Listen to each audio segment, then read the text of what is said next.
আসসালামু আলাইকুম, welcome to my YouTube channel cliffs TOEFL আলোচনার এই পর্যায়ে আজকে আমি ক্লিফস টোফেলের এক্সারসাইজ নাম্বার 1 নিয়ে আলোচনা করব। এপিসোড 1-এ মেথড অফ স্টাডি আলোচনা করার সময় আমি বলেছিলাম ক্লিফস টোফেলে কিছু টপিকস আলোচনা করার পরে একটি করে এক্সারসাইজ দেওয়া থাকে। এই এক্সারসাইজগুলো খুবই গুরুত্বপূর্ণ, কেননা এই এক্সারসাইজগুলো সলভ করার ফলে একজন স্টুডেন্ট বুঝতে পারে যে সে পূর্বে আলোচিত টপিকসগুলো কতটুকু বুঝতে পেরেছে।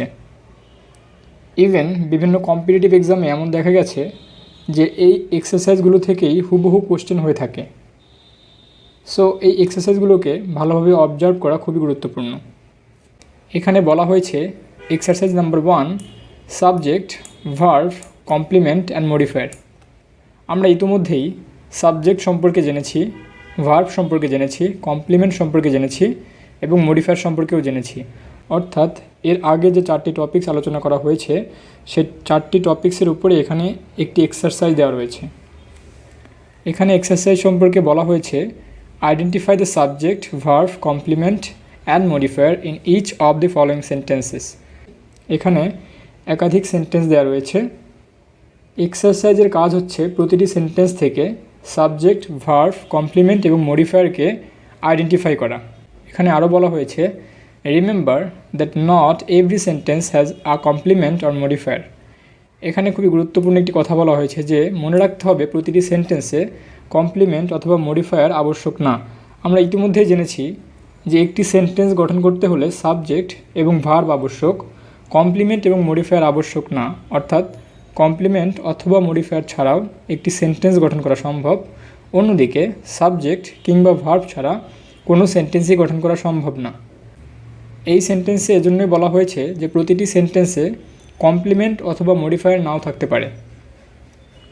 এখানে এক্সারসাইজে দুটি এক্সাম্পল দেওয়া রয়েছে, অর্থাৎ কিভাবে সলভ করতে হবে সে সম্পর্কে এখানে দুটি এক্সাম্পল দেওয়া রয়েছে। এখানে লক্ষ্য করো, দেওয়া রয়েছে Jill is buying a new hat in the store. এই সেন্টেন্সটিতে আমাদের আইডেন্টিফাই করতে হবে কোনটি সাবজেক্ট, কোনটি ভার্ব, কোনটি কমপ্লিমেন্ট এবং কোনটি মডিফায়ার। এই সেন্টেন্সটি দেখলে আমরা ইজিলি বুঝতে পারি এই সেন্টেন্সটিতে জিল একটি সাবজেক্ট, কেননা আমরা এটি জানি যে সাবজেক্ট মূলত নাউন অথবা নাউন ফ্রেজ হয়ে থাকে। ডেফিনেটলি এখানে জিল একটি নাউন এবং সাবজেক্ট সাধারণত ভার্বের পূর্বে বসে। সো ডেফিনেটলি এখানে জিল এই ইজ বাইং ভার্বের পূর্বে বসেছে, সুতরাং এখানে জিল একটি সাবজেক্ট। অন্যদিকে ইজ বাইং একটি ভার্ব, কেননা একাধিক ভার্ব থাকলে সেটি মূলত একটি ভার্ব ফ্রেজ হয়। আর আমরা ইতিমধ্যে জেনেছি ভার্ব ফ্রেজের প্রথম ভার্বটি হয় হেল্পিং ভার্ব এবং পরের ভার্বটি হয় মূল ভার্ব। এই ভার্ব ফ্রেজটিতে ইজ একটি হেল্পিং ভার্ব এবং বাইং একটি মূল ভার্ব। অন্যদিকে আ নিউ হ্যাট এটি একটি অবজেক্ট অথবা কমপ্লিমেন্ট।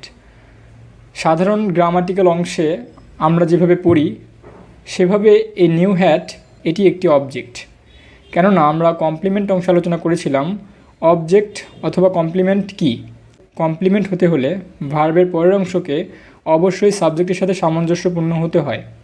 যেহেতু আর নিউ হ্যাটের সাথে সাবজেক্টের কোনো সম্পর্ক নেই, সুতরাং এটি অবশ্যই একটি অবজেক্ট।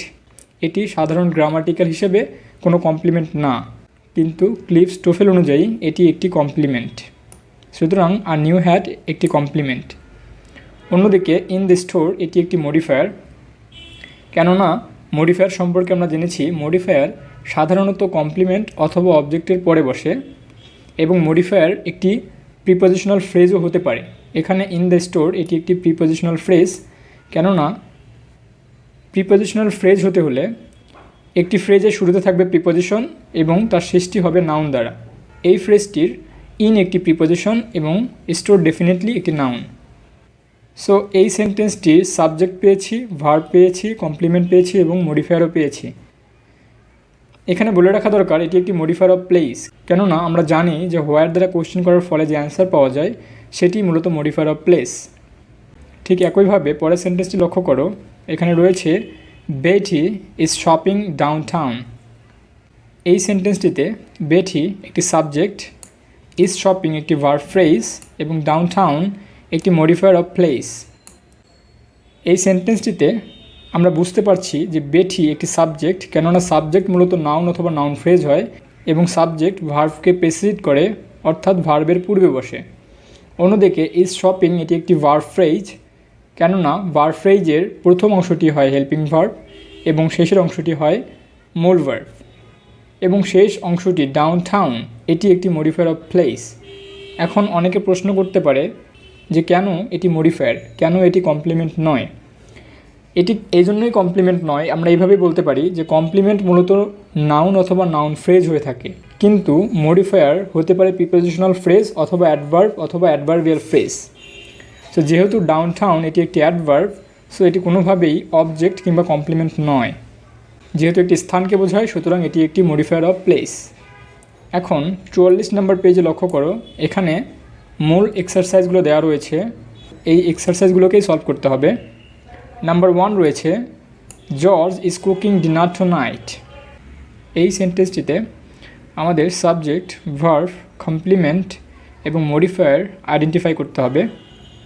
এখানে লক্ষ্য করো জর্জ ইজ কুকিং, এই সেন্টেন্সটিতে জর্জ একটি সাবজেক্ট, ইজ কুকিং একটি ভার্ব ফ্রেজ, ডিনার একটি কমপ্লিমেন্ট এবং টুনাইট একটি মডিফায়ার অফ টাইম। এখানে জর্জ একটি সাবজেক্ট, কেননা সাবজেক্টের শর্ত হচ্ছে সাবজেক্ট অবশ্যই একটি নাউন অথবা নাউন ফ্রেজ হবে। এখানে জর্জ একটি নাউন অবশ্যই, এবং সাবজেক্ট সাধারণত ভার্বের পূর্বে বসে। এখানে ইজ কুকিং একটি ভার্ব এবং সাবজেক্ট যেহেতু ভার্বের পূর্বে বসে, সুতরাং জর্জ একটি সাবজেক্ট। অন্যদিকে ইজ কুকিং একটি ভার্ব ফ্রেজ, ভার্ব ফ্রেজ হতে গেলে অবশ্যই সেখানে একাধিক ভার্ব থাকবে এবং একাধিক ভার্বের শুরুতে থাকবে হেল্পিং ভার্ব এবং ভার্বের শেষ অংশটি হবে মূল ভার্ব। অন্যদিকে রয়েছে ডিনার, যেটি একটি কমপ্লিমেন্ট এবং সাধারণ গ্রামাটিক্যাল অনুযায়ী একটি অবজেক্ট। কমপ্লিমেন্ট অথবা অবজেক্ট হতে হলে তাকে অবশ্যই নাউন অথবা নাউন ফ্রেজ হতে হবে। এখানে ডিনার একটি নাউন এবং অবজেক্ট অথবা কমপ্লিমেন্টের আরেকটা শর্ত হচ্ছে সেটি ভার্বকে ফলো করে, অর্থাৎ সেটি মূলত ভার্বের পরে বসে। এখানে ডিনার ইজ কুকিং ভার্বের পরে বসেছে, সুতরাং এটি একটি কমপ্লিমেন্ট অথবা অবজেক্ট, আমরা যেটাই বলি না কেন।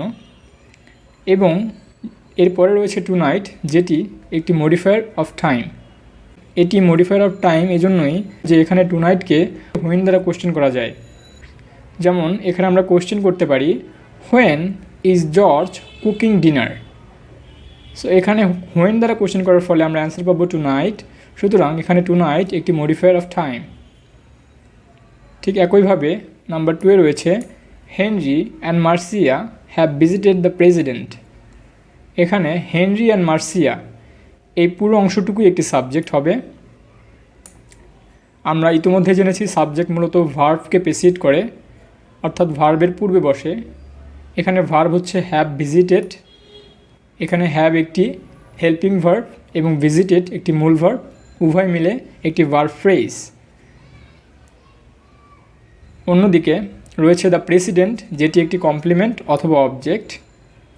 এখানে লক্ষ্য করো কোনো মডিফায়ার নেই, সুতরাং এ থেকে আমরা বুঝতে পারি যে মডিফায়ার ছাড়াও সেন্টেন্স গঠন করা সম্ভব। নাম্বার 3 রয়েছে we can it lunch in the restaurant today. এখানে উই একটি সাবজেক্ট, ক্যান ইট একটি ভার্ব ফ্রেজ, লাঞ্চ একটি কমপ্লিমেন্ট অথবা অবজেক্ট, ইন দ্য রেস্টুরেন্ট এবং টুডে এই উভয়ই মডিফায়ার। আমরা মডিফায়ার আলোচনার সময় বলেছিলাম যে একটি সেন্টেন্সে একাধিক মডিফায়ার থাকতে পারে। মডিফায়ারের প্রকারভেদ সম্পর্কে বলা হয়েছিল মডিফায়ার সাধারণত 3 প্রকার: modifier of manner, modifier of place এবং মডিফায়ার অফ টাইম। যদি একটি সেন্টেন্সে একাধিক মডিফায়ার উপস্থিত থাকে তবে সেক্ষেত্রে মডিফায়ার অফ টাইম সবার শেষে আসে। এখানে লক্ষ্য করো ইন দিস রেস্টুরেন্ট এটি একটি মডিফায়ার অফ প্লেস, কেননা এখানে স্থানকে বোঝানো হয়েছে। এবং এরপরে রয়েছে টুডে, যেটি একটি মডিফায়ার অফ টাইম, কেননা টুডে দ্বারা সময়কে নির্দেশ করা হয়। এখানে যেহেতু একাধিক মডিফায়ারের উপস্থিতি রয়েছে সেজন্যই মডিফায়ার অফ টাইম টুডে সবার শেষে বসেছে। এরপরে নাম্বার 4 লক্ষ্য করো Pat should have bought gasoline yesterday. এখানে প্যাট একটি সাবজেক্ট, শুড হ্যাভ বট এই 3টি ভার্ব মিলে হয় একটি ভার্ব ফ্রেজ, কেননা ভার্ব ফ্রেজের সংজ্ঞায় বলা হয়েছিল ভার্ব ফ্রেজ হতে গেলে তাকে অবশ্যই একাধিক ভার্ব নিয়ে গঠিত হতে হবে। এখানে শুড হ্যাভ বট তিনটি ভার্ব নিয়ে গঠিত হয়েছে বিধায় এটি একটি ভার্ব ফ্রেজ। এবং ভার্ব ফ্রেজের পরে রয়েছে গ্যাসোলিন, যেটি একটি কমপ্লিমেন্ট অথবা অবজেক্ট। এখানে গ্যাসোলিন ক্লিফস টোফেল অনুযায়ী কমপ্লিমেন্ট, কেননা ক্লিফস টোফেলে অবজেক্টকে আলাদাভাবে আলোচনা করা হয়নি, কমপ্লিমেন্টকেই মূলত অবজেক্ট হিসেবে দেখানো হয়েছে। এবং এস থার্ডে একটি মডিফায়ার অফ টাইম। এরপরে 5 নম্বরে রয়েছে ট্রিজ গ্রো। এটি খুবই গুরুত্বপূর্ণ একটি সেন্টেন্স। এখানে ট্রিজ একটি সাবজেক্ট এবং গ্রো একটি ভার্ব, কিন্তু এখানে কোনো মডিফায়ার এবং কমপ্লিমেন্ট ব্যবহার করা হয় নাই। এ থেকে আমরা বুঝতে পারি কমপ্লিমেন্ট এবং মডিফায়ার ছাড়াও একটি সেন্টেন্স গঠন করা সম্ভব, কিন্তু সাবজেক্ট এবং ভার্ব ছাড়া কোনো সেন্টেন্সই গঠন করা সম্ভব না। নাম্বার 6 লক্ষ্য করো, it was raining at 7 o'clock this morning. এই সেন্টেন্সটিতে ইট একটি সাবজেক্ট, ওয়াজ রেইনিং একটি verb phrase, at 7 o'clock this morning এটি সম্পূর্ণটি একটি মডিফায়ার। এখানে কোনো কমপ্লিমেন্ট অথবা অবজেক্ট ইউজ করা হয়নি। এখানে অনেকে প্রশ্ন করতে পারে অ্যাট 7 o'clock দিস মর্নিং এটি কেন একটি কমপ্লিমেন্ট অথবা অবজেক্ট নয়। আমি একটু আগেই বলেছি যে কমপ্লিমেন্ট অথবা অবজেক্ট হতে গেলে তাকে অবশ্যই নাউন অথবা নাউন ফ্রেজ হতে হবে, কিন্তু অ্যাট 7 o'clock দিস মর্নিং এটি কোনো নাউন অথবা নাউন ফ্রেজ নয়। নাউন ফ্রেজের মূল শর্ত হচ্ছে নাউন ফ্রেজের শুরুতে অবশ্যই প্রিপজিশন থাকবে না এবং তার শেষটি হবে নাউন দ্বারা। এখানে মর্নিং একটি নাউন হলেও অ্যাট কিন্তু একটি প্রিপজিশন, সুতরাং এটি নাউন ফ্রেজের শর্ত পূরণ করতে ব্যর্থ।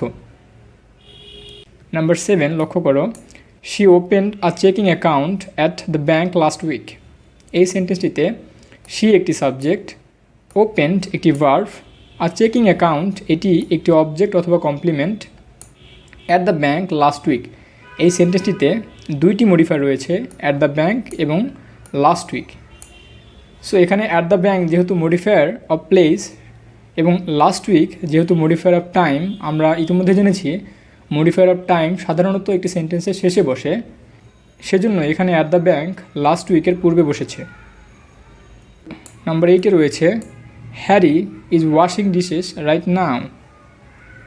এখানে হ্যারি একটি সাবজেক্ট, ইজ ওয়াশিং একটি ভার্ব ফ্রেজ, ডিশেস একটি অবজেক্ট অথবা কমপ্লিমেন্ট, রাইট নাও একটি মডিফায়ার অফ টাইম। নাম্বার 9 এখানে রয়েছে শি ওপেন্ড হার বুক। এই সেন্টেন্সটিতে শি একটি সাবজেক্ট, ওপেন্ড একটি ভার্ব, হার বুক একটি অবজেক্ট অথবা কমপ্লিমেন্ট। এখন এখানেও কিন্তু কোনো মডিফায়ার ইউজ করা হয়নি।